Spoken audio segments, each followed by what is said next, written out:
Okay, तो हमने simple अपनी रिकॉर्डिंग स्टार्ट कर दी। अब दोबारा से आ जाते हैं।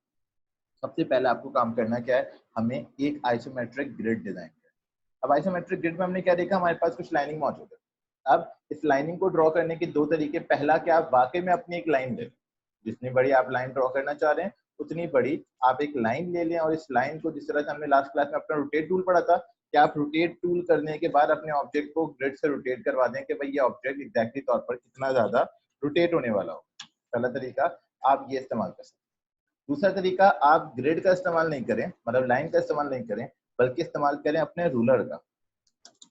हमने लास्ट क्लास में बताया था रूलर आप ऐड करेंगे, शॉर्टकट कंट्रोल+R मौजूद है, या फिर अगर नहीं मिल रहा तो आप जाएंगे व्यू के अंदर, और व्यू में रूलर्स, और रूलर्स के अंदर आप शो रूलर को एक्टिव कर सकते हैं। तो हमारे पास शॉर्टकट कंट्रोल+R, सिंपल कंट्रोल+R प्रेस करें, आपके पास साइड में रूलर आ जाए। आप इस रूलर को पकड़ें और रूलर के ऊपर से क्लिक कर कर आप ड्रैग करवा देंगे। बहुत बहुत शुक्रिया याद दिलाने के लिए। अच्छा जी, जी तो सही, हमारे पास कीज यहाँ पर मौजूद है, नजर आ रही है, नजर आ रही है, चलिए साइड में हमने लगा दिया। ओके, तो हमने सिंपल किया क्या, हमने अपनी गाइड्स को उठाया और क्लिक करके ड्रैग कर देंगे अपने ऑब्जेक्ट पर ड्रैग। अब मसला क्या है, ये लॉक हो जाती है। अगर आप इसको अनलॉक करना चाह रहे हैं, आप यहीं पर राइट क्लिक करेंगे और देखिए आपके पास ऑप्शन आया भाई लॉक गाइड। आप इस लॉक गाइड से चेक हटा दें।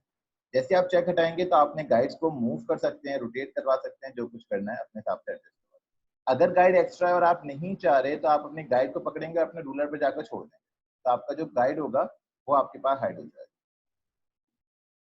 क्या तंग कर रहा है, छोड़ें।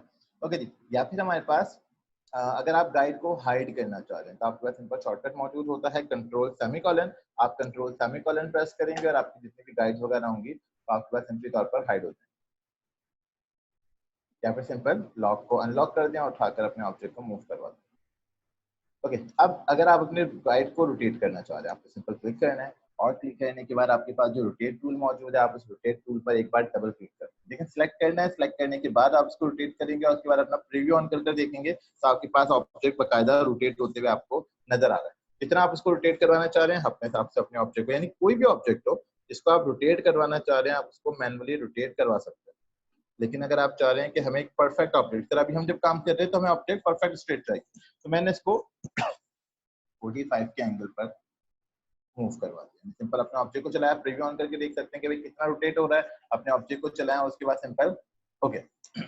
ओके करने के बाद मैंने अपनी लाइन को अपने स्क्रीन के बिल्कुल कॉर्नर पर जाकर सेट कर दिया। अब हमने रूलर से क्यों लिया, देखिए रूलर की लाइन आपकी इनफाइनाइट लाइन हो, ये बहुत बड़ी, जिस तरह हम लाइन ड्रॉ कर रहे हैं तो हमें लाइन बकायदा अपने साइज के हिसाब से बनानी पड़ेगी। आप यहाँ तक आते आते खुद ब खुद छोटी हो जाती है। अब जो अगली चीज आपके मौजूद है वो होगा आपका डिस्टेंस। अब याद रखिएगा, जितनी लाइन करीब होगी आप उतनी डिटेल में ऑब्जेक्ट क्रिएट कर सकते हैं। जितनी लाइन दूर होगी आपका ऑब्जेक्ट उतना ही बड़ा बड़ा बनेगा, आप छोटे ऑब्जेक्ट्स को क्रिएट नहीं कर पाएंगे। तो गाइड्स ड्रॉ करते हुए इस चीज का थोड़ा सा आपको ख्याल रखना है कि आपकी लाइन कितनी बड़ी बन रही है। तो मैंने एक ऑब्जेक्ट क्रिएट कर दिया, और ऑब्जेक्ट, अच्छा ये जो ग्रिड्स होती हैं ये बेसिकली डिफरेंट साइज पर होती हैं। इस तरह मैंने इसको 45 का भी एंगल दिया। आप चाहें तो अपने लिए नई गाइड्स वगैरह का इस्तेमाल कर सकते हैं। ये 45 पर भी होती है, ये 60 डिग्री पर भी होती है, और ये 35 डिग्री पर भी होती है, यानी डिफरेंट लाइन, कोई फिक्स नहीं है। अलग अलग तरह के पेपर्स आपको आते हैं और अलग अलग तरह की आपके पास गाइड्स मौजूद होती हैं। आप चाहें तो 60 के ऊपर डिजाइन कर लें, आप चाहें तो 45 के ऊपर डिजाइन कर लें, आप चाहें तो 35 के ऊपर डिजाइन कर लें। तो हमने एक लाइन ली। अब लाइन के बाद हमारे पास अगली इंपॉर्टेंट चीज क्या है, वो होगा डिस्टेंस। एक लाइन से दूसरी लाइन के दरमियान का जो डिस्टेंस है वो डिस्टेंस कितना होने वाला है। तो आपको जब भी अपने गाइड्स वगैरह को चलाना है, गाइड गाइड लॉक हो जाता है, सही, हमने अपने गाइड को पकड़ा और ऑल्ट का बटन दबाकर अपने ऑब्जेक्ट की एक गाइड का डिस्टेंस ले लिया। जैसे हमने डिस्टेंस ले लिया, देखें डिस्टेंस बहुत कम है। अगर आप डिस्टेंस बढ़ाना चाह रहे हैं, ऑल्ट का बटन दबाएं और एक डिस्टेंस ले, तो भाई हमारा डिस्टेंस, डिस्टेंस नॉर्मल रखा है, ना बहुत ज्यादा है ना बहुत कम। फिर उसके बाद आप कीबोर्ड से कंट्रोल डी का बटन प्रेस करते रहेंगे और वो आपके पास उसी लाइन की मल्टीपल आपको ऑब्जेक्ट दे देगा जहां तक आप उसका इस्तेमाल करना चाहते हैं। ये हो गई हमारे गाइड्स की वन साइड। अगर आप इसके अगली साइड इस्तेमाल करना चाह रहे हैं तो या तो मैं इसको दोबारा बनाऊं, या फिर मैंने सारी गाइड्स को सिलेक्ट किया, राइट क्लिक और ट्रांसफॉर्म। ट्रांसफॉर्म करने के बाद हमने इसको अपोजिट कर दिया, यानी कि रिफ्लेक्ट पर क्लिक करेंगे और रिफ्लेक्ट पर क्लिक करने के बाद हम इसकी कॉपी निकालेंगे। याद रखिएगा ओके नहीं करेंगे वरना वो इसी को घुमा देगा। हम इसकी कॉपी निकाल रहे हैं ताकि हम मल्टीपल अपने ऑब्जेक्ट को देख सकें। उसके बाद मूव करने के बाद हमने इसको अपने पेपर के बिल्कुल सेंटर में जाकर अप्लाई करा, तो ये हमारे पास मल्टीपल ग्रिड्स वगैरह जाकर ड्रॉ होना शुरू हो। अब अगर आप बढ़ाना चाह रहे हैं यानी कि आपको वर्टिकल लाइन भी चाहिए तो आप वर्टिकल लाइन भी ड्रॉ करवा सकते हैं जो आपका देता है। ये हमें सिर्फ गाइड से मतलब है जो आपको नजर आ रही है, इसके अलावा हमें कुछ भी नहीं चाहिए। तो जब आपके पास काम कंप्लीट हो जाए तो आप राइट क्लिक करके अपने गाइड्स को लॉक कर दिएगा ताकि अब हमारे पास गाइड मूव नहीं हो। जैसा भी आपने रख लिया आप उसको सिलेक्ट करेंगे और उसके बाद गाइड वगैरह। अब ड्राइंग पर आ जाओ। यदि हमें कोई भी चीज अगर बनानी तो आप सिंपली तौर पर बनाने के लिए अपना पेन टूल का इस्तेमाल कर सकते हैं। लाइन टूल का इस्तेमाल ज्यादा बेहतर तो ये कि आप पेन टूल का इस्तेमाल और अपने स्नैपिंग को जरूर ऑन रखिएगा। अब स्नैपिंग को ऑन करने के लिए आप दोबारा से जाएंगे अपने व्यू के अंदर और यहाँ पर आपके पास स्मार्ट गाइड और स्नैप टू पॉइंट ये दो ऑप्शन मौजूद होंगे। इन दोनों को एक्टिव करवा लें। स्नैप टू ग्रिड वगैरह भी अगर आप करवाना चाह रहे हैं तो ये भी करवा लें ताकि ग्रिड्स के हिसाब से, लेकिन फिलहाल यहाँ पर ग्रिड्स नहीं है तो स्नैप टू पॉइंट और स्मार्ट गाइड्स ऑन कर दीजिए। तो देखिए आपको बकायदा नजर आता रहता है कि आपको चीज इंटरसेक्ट करेगा या नहीं। अब कुछ बनाने पर तो आपको करना क्या है, हमें अपने ऑब्जेक्ट को ड्रॉ करने के लिए हमने एक छोटी सी लाइन सेलेक्ट की और एक लाइन ड्रॉ करते हैं। बिल्कुल स्ट्रेट ड्रॉ कर देंगे जितना भी बड़ा आप उसको ड्रॉ करना चाहते हैं। मैंने यहाँ से यहाँ तक एक लाइन ड्रॉ कर दी अपने हिसाब से कि भाई ये मेरी लाइन है। अब इस लाइन ड्रॉ करने के बाद मुझे हमें सिंपल अपनी गाइड टू गाइड फॉलो करना है। ये जो लाइन मौजूद है आप इस लाइन को फॉलो करवाएंगे तो 1 2 3 4 5 मैंने 5 लाइन का एक ऑब्जेक्ट क्रिएट कर दिया। फिर 6 लाइन का एक ऑब्जेक्ट। अब यहीं पर आप बिल्कुल स्ट्रेट लाइन ड्रॉ करेंगे। आपकी हर लाइन के बराबर में एक लाइन मौजूद है और ये कहाँ तक जाएगी तो देखिए आपको गाइड आपको खुद बताएगी कि आपको उसको कहाँ तक रखना है। तो आपको वहां तक अपने 5 पे रखिएगा और यहाँ पर आकर अपने गाइड टू गाइड अपने ऑब्जेक्ट को फॉलो करवा दें। मेरा ये वाला पॉइंट थोड़ा सा अपनी जगह से हिल चुका है, मैं इसको पकड़कर मैनुअली अपने गाइड को अपनी लोकेशन पर लगा रहा हूँ। तो देखिए खुद ब खुद स्नैप कर जाएगा जितना बड़ा मैं अपने ऑब्जेक्ट को लगाना चाह रहा हूँ। ये मेरा वन साइड कंप्लीट है। जिस पे कलर करना है मैं अपनी मर्जी से जाकर अपने ऑब्जेक्ट के ऊपर कलर इस्तेमाल कर सकता हूँ। जिस तरह का कलर चाहिए मैंने जाकर ड्रॉ कर।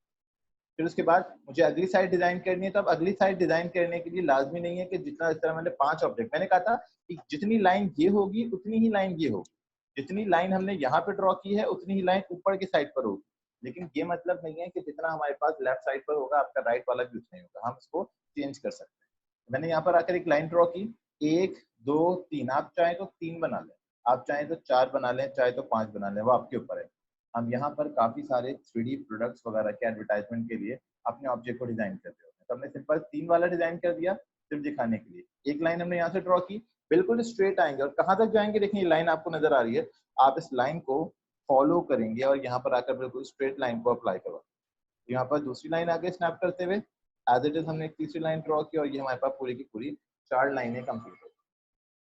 इसी तरीके से हमें अपना ऑब्जेक्ट को क्लोज करना है तो क्लोज करने के लिए हमने एक बार फिर से अपना पेन टूल उठाया और दोबारा एज इट इज इसी ऑब्जेक्ट को स्ट्रेट लेके जाएंगे। कहाँ तक आपकी लाइन आपको दिखा दी होगी कि हमें कहाँ तक जाना है और हम इस ऑब्जेक्ट को भी एज इट इज ड्रॉ करके कंप्लीट करें। अब जब हमने ये तीनों चीजें कंप्लीट कर दी हैं तो हमारा ऑब्जेक्ट बिल्कुल फ्लैट नजर आ रहा है क्योंकि तीनों के अंदर सेम कलर है। अब एक और इम्पोर्टेंट चीज पर आ जाते हैं। हमने पहले भी इस चीज के ऊपर बात की है, कभी भी अगर हम रियलिस्टिक चीजों को डिजाइन करना चाह रहे हैं तो हम 3 चीजों का इस्तेमाल करते हैं। पहली चीज हमारे पास मौजूद होती है मिड टोन, दूसरी चीज मौजूद होती है हाइलाइट्स और तीसरी चीज मौजूद होती है शेडो।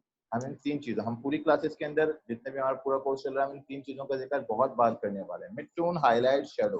किसी भी चीजों की हम जब डिजाइन कर रहे होंगे हम कोशिश करेंगे इन 3 चीजों का ख्याल रखें। ये 3 चीजें हैं क्या, देखिए इन सबके ऊपर एक ही कलर है। अगर मैं कंट्रोल सेमीकोलन दबाता हूँ तो यहाँ पर देखिए तीनों चीजें फ्लैट हो चुकी हैं। कौन सी चीज फ्रंट है, कौन सी चीज बैक है, कौन सी चीज आगे है, ये पता ही नहीं चलता। क्यों नहीं पता चलता? क्योंकि आपका पूरी डिजाइन एक सिंगल कलर पर रखी। अगर मैं चाह रहा हूँ कि मुझे चीज बकायदा नजर आए कि कहाँ तक पहुंच चुका है, कौन सा एरिया फ्रंट है, कौन सा बैक है, तो ये डिपेंड करता है आपकी लाइटनिंग के ऊपर। एक कलर आपके इस डिजाइन का मेन कलर होगा जिसको हम मिड टोन कहेंगे। मिड टोन के बाद आपके इस ऑब्जेक्ट पर हम ये दिखाते हैं कि 3D दिखाने के लिए कि कहीं ना कहीं से उस ऑब्जेक्ट के ऊपर लाइट पड़ रही है। तो जहां से लाइट पड़ रही है वो ऑब्जेक्ट आपके नॉर्मल से थोड़ा सा ब्राइट होगा और जो लाइट नहीं पहुंच पा रही वो ऑब्जेक्ट आपके नॉर्मल से थोड़ा सा डार्क होगा। तो हमारे पास एक हमने मिड टोन कह दिया, वो मिड टोन कहाँ पर होगा वो हमारी मर्जी। मैंने किसी भी एक ऑब्जेक्ट को सिलेक्ट कर लिया, मैंने कहा यहाँ लाइटनिंग आ रही है, लाइटनिंग का मतलब है मेरा कलर उस वाले कलर से थोड़ा सा ब्राइट होगा।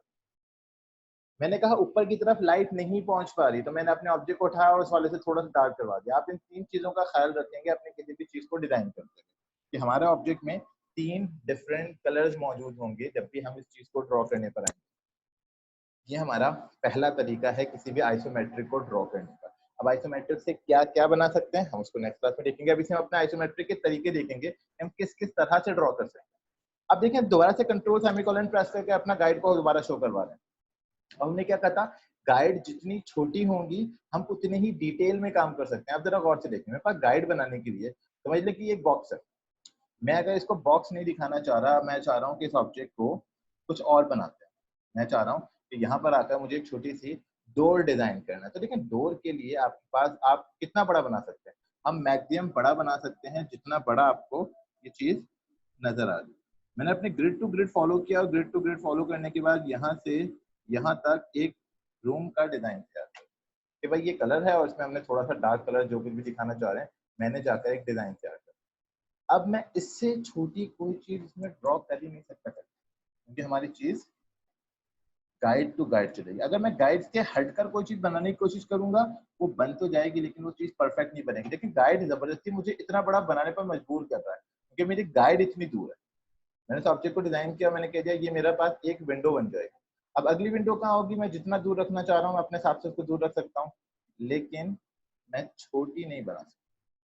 मुझे कम से कम भी इतनी बड़ी विंडो अगर मैं बनाना चाह रहा हूँ तो मुझे कम से कम भी इतनी बड़ी विंडो लाजमी बनानी पड़ेगी अपने ऑब्जेक्ट के लिए क्योंकि हमारी गाइड बहुत बड़ी है। ये चीज आपको कहा था कि आप जितनी बड़ी या जितनी छोटी गाइड लेंगे उसके हिसाब से हमारा ऑब्जेक्ट जो है वो डिपेंड करेगा कि हम क्या चीज बना रहे हैं और किस तरह से डिजाइन कर रहे हैं। अब इसके अंदर अगर हम कोई चीज 3D या कोई भी दूसरा ऑब्जेक्ट वगैरह बनाना चाह रहे हैं तो हम उस चीज को अभी के लिए अगर हम बात करें तो हम उसको इतना कुछ खास तरीके से डिजाइन नहीं कर सकते क्योंकि हमारी जो गाइड है वो हमें अलाउ ही नहीं कर रही कि हम किसी भी ऑब्जेक्ट को या किसी भी तरीके से अपने किसी ऑब्जेक्ट को, क्योंकि देखिए वर्टिकल लाइन हमारे पास ड्रॉ ही नहीं होती। मैं चाहूँ तो उसको अपने हिसाब से कोई डिफरेंट कलर या कोई डिफरेंट चीजों को शो करवा के करवा सकते हैं। हमने सिंपल एक ऑब्जेक्ट पे क्लिक कर दिया, फिर अगर हमें कोई चेंजिंग वगैरह करनी है तब दोबारा से अपने ऑब्जेक्ट पर आ गए और जो भी चीज हमें डिजाइन करनी है हमने क्लिक कर दिया। क्लिक करने के बाद हमें ये चीज बिल्कुल एक्जैक्टली इस ऑब्जेक्ट के हिसाब से मिलानी है जहां तक हमारा ऑब्जेक्ट चल रहा है। अपने ऑब्जेक्ट को मिलाएंगे, उठाकर अपने ऑब्जेक्ट पर क्रिएट कर। सेम चीज हम यहाँ पर भी अपने ऑब्जेक्ट को थोड़ा सा डार्क रखेंगे जितना डार्क हमने वहां पे रखा था ताकि कलर के अंदर थोड़ा सा डेप्थ टाइप की चीज नजर आए, बल्कि उससे थोड़ा सा हम और डार्क कर रहे हैं ताकि इसमें और इसमें इन दोनों के अंदर भी आपको डिफरेंस नजर आना चाहिए। तो जैसे हम कंट्रोल सेमीकोलन दबाएंगे तो यहाँ पर आपको एक छोटी सी डेप्थ नजर आना शुरू हो जाएगी आपकी। अगर आप इसके मेन कलर को हटाना चाह रहे हैं या चेंज करना चाह रहे हैं तब आपकी मर्जी होगी, आप इसको जैसे चेंज करना चाह रहे हैं हम करवा सकते हैं। हम एक हल्का सा डेप्थ दिखा रहे हैं, लेकिन देखिए ये जो हमने लाइन ली है ना ये हमने अंदाजे से ली। अंदाजे से हमने क्यों ली, क्योंकि मेरा ऑप्शन मुझे अलाउ नहीं कर रहा मेरी लाइन को बिल्कुल परफेक्ट ड्रॉ करने के लिए, क्योंकि हमारी जो गाइड्स हैं फिर से बता रहे हैं वो बहुत बड़ी है। तो देखिए कभी कभी हमारी छोटी लाइन समझ से बाहर हो जाती है क्योंकि जब इतनी सारी अभी भी देखिए लाइनिंग बहुत बड़ी है हमारे साथ, या तो हमने ऑब्जेक्ट बहुत छोटा बना दिया है। तो यही चीज है, जितना लाइनिंग छोटी होगी या ऑब्जेक्ट बड़ा होगा आपको डिटेल उतनी ज्यादा डालने का टाइम मिल जाएगा। और जितनी आप बड़ी बड़ी लाइनिंग को ड्रॉ करेंगे या ऑब्जेक्ट बड़ा क्रिएट को छोटा क्रिएट करेंगे आपको उतना ही कम टाइम मिलेगा अपने ऑब्जेक्ट को ड्रॉ करने के लिए। मैंने सेम चीज बना दी। अब जब सारी चीजें बन चुकी है मैंने एज इट इज इन सबको कॉपी किया और कॉपी करने के बाद उठाकर अपने ऑब्जेक्ट पर जहां रखना चाहिए था मैंने वहां जाकर रख दिया कि भाई मेरे पास दूसरी विंडो। तो आप इस तरह से अगर किसी चीज को डिजाइन करना चाह रहे हैं तो डिजाइन कर सकते हैं। ये हमारा पहला मेथड है किसी भी आइसोमेट्रिक चीज को डिजाइन करने। इस पहले मेथड में किसी को कोई प्रॉब्लम, फिर आगे चलते हैं। अच्छा, इसमें भी बहुत कुछ डिजाइन किया जा सकता है। हम इसको अभी डिजाइनिंग की बात नहीं कर रहे इसलिए अभी हम कुछ बना नहीं रहे हैं, वरना अगर हम बनाने पर आए इस पर भी हम बहुत सारी चीजें डिजाइन कर सकते हैं जैसा जैसा आप इसको क्रिएट करना चाहते हैं। तो हम हर चीज कोशिश करेंगे कि अलग अलग तरीके से बनेगा आपके पास वही 3D चीजें जो हम डिजाइन करना चाह रहे हैं। जैसे जैसे आपको यूज करनी होगी, मुझे फ्लैट कम चाहिए या फिर मैं बढ़ाना चाह रहा हूँ पीछे की, अब जाहिर सी बात है पीछे से बढ़ा तो सकते नहीं है हमारे पास, क्योंकि अगर मैंने इसको कोई भी घर या कोई डिजाइन वगैरह दिखाना चाह रहा हूँ मुझे कम से कम भी अपने ग्रिड टू ग्रिड ऑब्जेक्ट को क्रिएट करना पड़ेगा। मैंने फिर से अपना पेन टूल ले लिया और जाकर अपने फाइनल ऑब्जेक्ट को क्रिएट करवा दिया। फिर से हम इन तीनों चीजों में याद रखिएगा डिफरेंस देना जरूरी है। मैंने दिखाया है कि यहाँ पे लाइट आ रही है, यहाँ पे लाइट नहीं आ रही, यहाँ पे लाइट पड़ रही है, तो अपने हिसाब से अपने कलर्स वगैरह में डिफरेंस जरूर रखिएगा, लाजमी सी बात है, वरना आपका ऑब्जेक्ट फिर से फ्लैट बनना शुरू हो जाएगा। अच्छा जी, तो ऑल क्लियर। ओके जी, इस तरह की जितनी भी छोटी छोटी सी चीजें हैं, थोड़ा सा अंदर डालना होगा, इस तरह हमने देखा, थोड़ा सा अगर बाहर निकालना होगा तो हम बाहर किस तरह से निकालेंगे, अगर आपको कोई चीज अंदर की तरफ दिखाना है तो अंदर की तरफ किस तरह से दिखाएंगे, तो सारी चीजें इसी तरीके से चलती जाएंगी। हल्का सा अंदर की तरफ डेप्थ देना होगा तो यहीं पर जाकर हम इसको थोड़ा सा एक और आउटलाइन क्रिएट कर देंगे, जिससे हमें, जिस तरह हमने यहाँ पे किया, ब्लैक कलर दिखा दिया, थोड़ा सा बेस बना दिया। अब वो सारी की सारी चीजें डिपेंड करेंगी आपके आउटलाइन के ऊपर। अगर मैं यहाँ पर क्रिएट करना भी चाह रहा हूँ तब भी हमारी आउटलाइन से हम वो चीज, अब क्योंकि हमें ड्रॉ तो स्ट्रेट ही करना है, सारा जो मसला है ना वो ये है। इसके अंदर हमने कहा था सारी लाइन एक दूसरे से बराबर होना बहुत जरूरी है। अगर लाइन बराबर नहीं होगी या स्ट्रेट नहीं होगी तो हमारा डिजाइन जो है वो वैसे ही खराब हो जाएगा। तो बस इस चीज को हमें थोड़ा सा देखना पड़ता है अपने डिजाइन करते हुए। तो मैं इसको थोड़ा सा डार्क करवा दिया तो आपको ये चीज थोड़ा सा अंदर की तरफ बेस नजर आना शुरू हो जाएगी। लेकिन देखिए यहाँ पर हमारी जो लाइन है वो इस वाले से बाहर निकल गई। अब ये वाली लाइन असल में गलत निकल गई तो मैं इस वाली लाइन को पीछे करूंगा, उस वाली को नहीं बढ़ा रहा। मैंने इसको एक तरह से अपनी बेस की वो बना दी कि भाई यहाँ पर हमारा गहराई है थोड़ी। लेकिन ये गहराई, अच्छा अब देखिए मेन चीज है क्या, हमें जिस तरफ से हम घर देख रहे हैं मुझे ये वाला हिस्सा कभी भी नजर नहीं आने वाला। हमें सिर्फ ये वाला हिस्सा नजर आएगा, ये वाला हिस्सा नजर आएगा। तो मैं जाकर एक बार फिर से एक ऑब्जेक्ट फिर से क्रिएट कर रहा हूँ कि भाई यहाँ से हमें ऑब्जेक्ट नजर आएगा, कितना नजर आएगा, कहाँ तक नजर आएगा, ये चीज सबसे इंपॉर्टेंट है।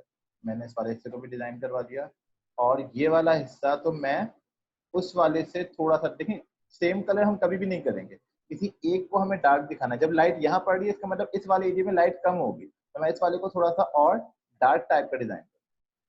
और ये जो तीन ऑब्जेक्ट मैंने बनाए हैं मैं उसको उठाकर ब्रिंग टू फ्रंट कर रहा हूँ ताकि वो जो लाइन है वो उससे पीछे चले जाए। लेकिन ये एक तरीका और हो गया आपकी चीज के अंदर थोड़ी सी डेप्थ दिखाने का, क्योंकि हम जिस एंगल पर हैं उस एंगल पर ये चीज कभी भी नजर नहीं आने वाली है, ये वाला जो साइड है। लेकिन हमें दूसरी वाली साइड में थोड़ी थोड़ी सी डिटेलिंग नजर आना शुरू हो जाएगी।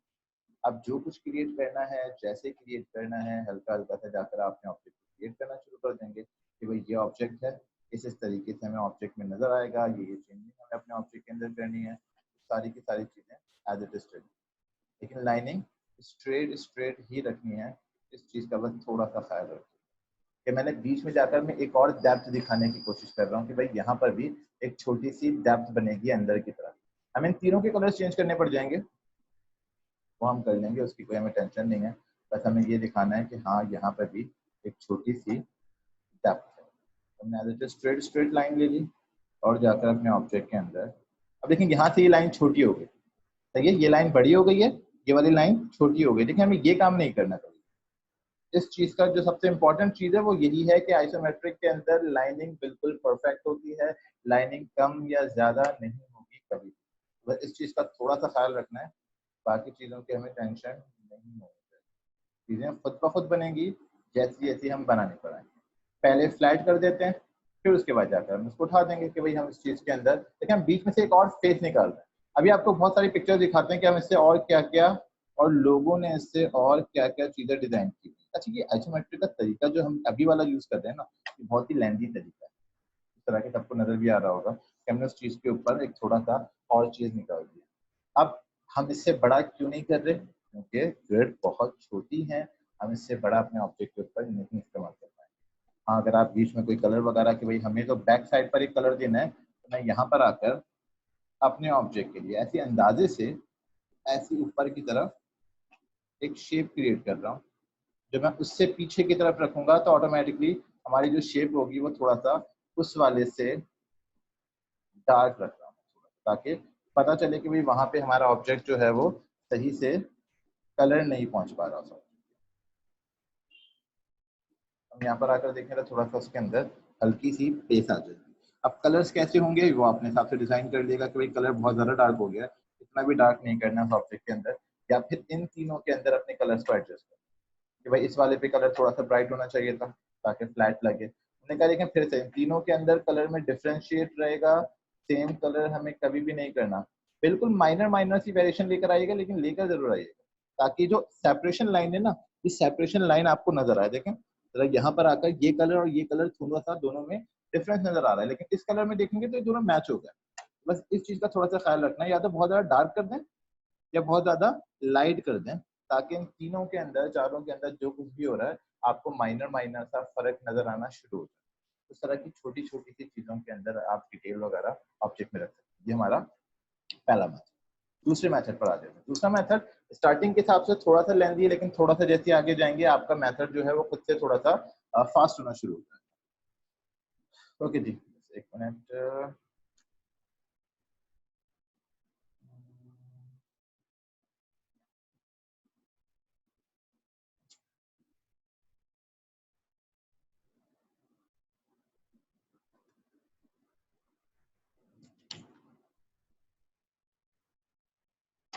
ओके जी, तो हमने सिंपल किया क्या, अब अपने अगले मेथड पर आ जाते हैं। अगला मेथड हमारे पास मौजूद है एसएसआर मेथड। एसएसआर मेथड को हम यूज करने के लिए तीन चीजों की हमने बात की। हम क्या क्या इस्तेमाल करने वाले हैं, हम स्केल, शेयर और रोटेट, यानी कि ये आ गया हमारे पास हमारा दूसरा मेथड। इस दूसरे मेथड के अंदर हमें तीन चीजें। अब इसके अंदर था क्या, देखिए हम जब आइसोमेट्रिक इस्तेमाल करते हैं तो वहाँ पर व्यूज है बेसिक।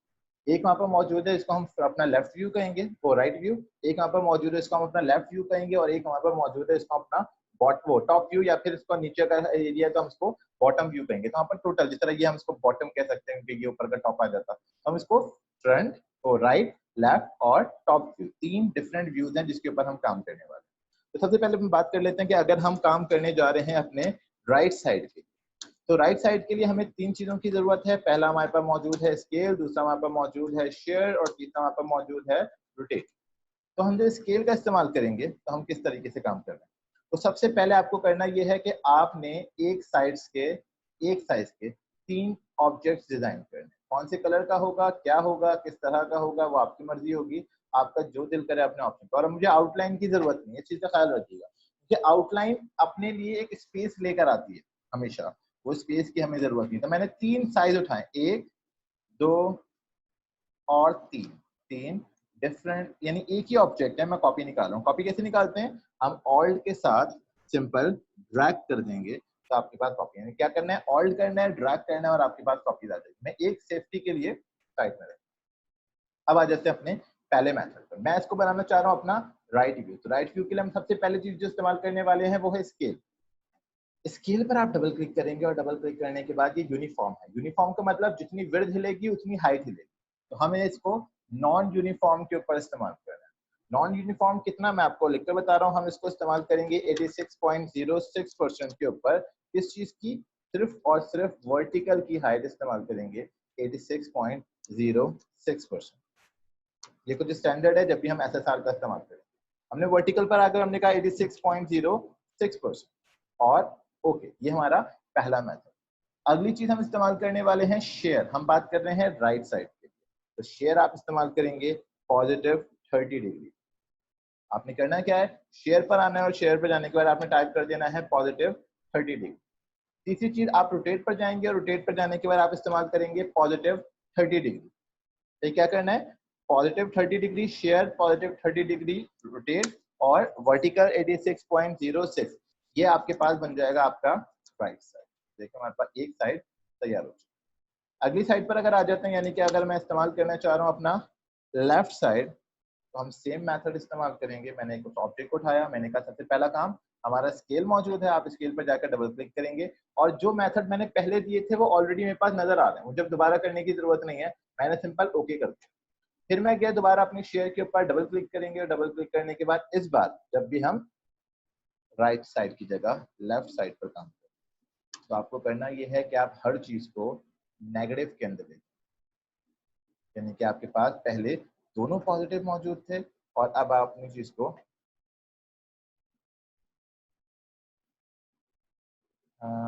एक मिनट देखते हैं। ओके, हमने क्या किया, शेयर को -30 डिग्री के ऊपर लेकर चले जाएंगे, और रोटेट भी जो आपके मौजूद है आप इसको भी -30 के ऊपर लेकर चले जाएंगे, तो आपके पास जो ऑप्शन आएगा वो आपका लेफ्ट साइड। इसी तरीके से अपने टॉप व्यू की बात कर रहे हैं, तो टॉप व्यू में भी ऑलमोस्ट, अच्छा टॉप में आपके पास दो मेथड मौजूद हैं। टॉप के अंदर आपके पास दो मेथड मौजूद हैं। ये दो कौन से हैं, हम इसको देख लेते हैं। टॉप के अंदर आपके पास बेसिकली मौजूद होता है क्लॉक और एंटी क्लॉक। यानी कि अभी अगर हम देखें तो ये एक बॉक्स है, इसको कोई फर्क ही नहीं पड़ेगा कि हमारे पास चीज क्या है, लेकिन देखिए यहाँ पर डिजाइन होते हैं। अगर मैं इसके ऊपर कोई डिजाइन तैयार कर दूं किसी भी तरह का, समझ लें मैंने ब्लैक कलर से उसके ऊपर कोई डिजाइन बनाया। तो देखिए ये एक डिजाइन है यहाँ और एक डिजाइन है यहाँ। अब डिपेंड करता है कि ये वाला डिजाइन यहाँ बैठने वाला है या ये डिजाइन यहाँ बैठने वाला है, यानी कि रोटेट होने के बाद यहाँ आएगा या रोटेट होने के बाद वहां आएगा। तो ये आपके पास एक छोटा सा फर्क आता है जब आप टॉप व्यू को डिजाइन कर रहे हो। तो इसके अंदर एक छोटा सा आपके पास चेंजिंग आएगी जब भी हम टॉप साइड को डिजाइन करेंगे। हाइट आपके पास वही रहेगी, आपने सिर्फ इतना काम करना है कि आप अगर क्लॉकवाइज डिजाइन करना चाह रहे हैं तो आप शेयर को पॉजिटिव कर देंगे, रोटेट को नेगेटिव कर देंगे, और अगर आप एंटी क्लॉकवाइज घुमाना चाह रहे हैं तो आप रोटेट को पॉजिटिव कर देंगे और शेयर को नेगेटिव कर देंगे। सिर्फ इतनी सी चेंजिंग आएगी जब भी आपने ऑब्जेक्ट के अंदर डिजाइन कर रहे हो। जैसे ये उसी वक्त पता चलेगा जब ऑब्जेक्ट कलरफुल होगा या कोई पैटर्न होगा जिसको आपको मिलाना है। अब इस पर भी काम करते हैं, हमने क्लिक किया, दोबारा से आ गया, हमने अपने स्केल पर आ गए, 6 पॉइंट। ओके जी, दोबारा हम आ गए अपने शेयर के ऊपर, हमने शेयर पे क्लिक कर दिया और शेयर हमने कहा एक को रख देंगे। अच्छा देखिए अभी के लिए मैंने कहा पैटर्न क्योंकि नहीं, तो मैं पॉजिटिव शेयर को रखूं या नेगेटिव रोटेट को रखूं किसी को कोई फर्क नहीं पड़ता, मर्जी है। मैंने इसको नेगेटिव रख दिया और इसको पॉजिटिव रख दिया, तो भी आपके पास दोनों के दोनों एक ही चीज बनेगी, दोनों में कोई भी फर्क नहीं आने वाला, हमारी चीज बिल्कुल परफेक्टली तौर पर जाकर बैठ जाएगी। सही है, हमारे पास चीज एज इट इज, बस आपको इसको मिलाना है अपने ऑब्जेक्ट को कि हमारी चीज बिल्कुल। अब इसके अंदर जो फर्क है वो हमें क्या करना है, हमें इन तीनों के अंदर कलर डिफरेंस रखना है। हमने कहा था हम कलर डिफरेंस तीनों के अंदर रखेंगे तभी हमें पता चलेगा कि हमारे ऑब्जेक्ट के अंदर कहीं ना कहीं, हमने क्या कहा, मेन, मिड टोन, हाइलाइट्स और शेडो, तीन डिफरेंट चीजें आपको इस्तेमाल करनी है तभी आपका ऑब्जेक्ट जो होगा वो इस्तेमाल होगा। यानी कि हमने पहला मेथड इस्तेमाल किया एसएसआर से, यानी कि अपने ग्रिड से, जिसमें हमने अपनी लाइन टू लाइन ऑब्जेक्ट को क्रिएट किया, और दूसरा मेथड हमने इस्तेमाल किया एसएसआर मेथड से, जिसमें हमने अपने ऑब्जेक्ट के ऊपर पहले से तीन बना दिए और उसके बाद हमने सिंपल चेंजिंग की। तो आपके हिसाब से ज्यादा अच्छा मेथड कौन सा है, एसएसआर वाला या फिर गाइड वाला?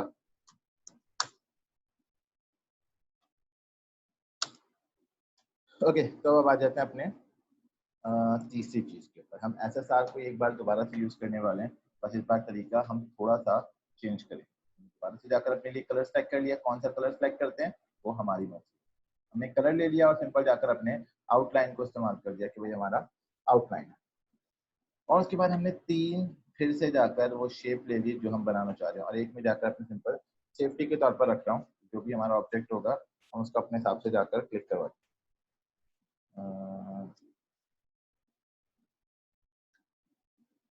अब उसके बाद हम इस चीज को निकालने के लिए 1 मिनट रुक जाए, जरा 2 मिनट बाकी है, मैं कॉल को रिकनेक्ट कर रहा हूँ ताकि हमारा टॉपिक खराब ना हो जाए। तो मैं कॉल रिकनेक्ट कर रहा हूँ, सारे के सारे एक बार फिर से कॉल को ज्वाइन कर लें, सेम आईडी सेम पासवर्ड।